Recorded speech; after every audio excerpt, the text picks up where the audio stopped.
I love this quote by Howard Thurman. We'll talk about him here in a second. He says this: don't ask what the world needs.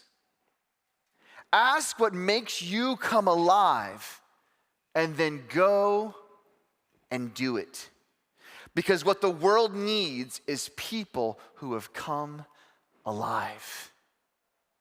The world already has enough people who are living in death and living in the saturated thoughts and the self-talk that is bringing them down, that is causing so many issues in their inner self. What the world needs is people who have come alive. It doesn't mean you're perfect. It doesn't mean you've worked through all your issues. It just means you recognize that you have some. It means you recognize that I need compassion.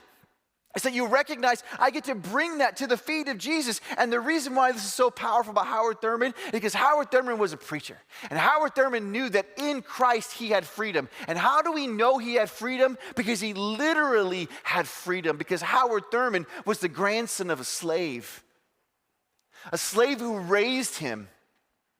And after hundreds of years of slavery, he had a grandmother who was willing to say, I'm not going to pass on that mindset of the culture. I'm not going to pass on that mindset of being a slave to my children and my grandchildren. And Howard Thurman was a recipient of freedom, not just physical freedom, but spiritual and mental freedom that could have encapsulated him for the rest of his life. But he walked in freedom, and he became a preacher, and he told people about Jesus. He became the dean of 2 schools of theology.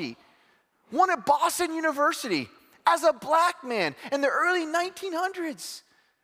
And in 1944, he was the first co-founder of an interracial church. 1944.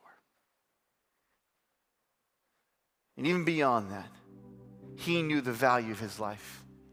Because Howard Thurman is the grandfather of the modern day civil rights movement, because he mentored Martin Luther King Jr.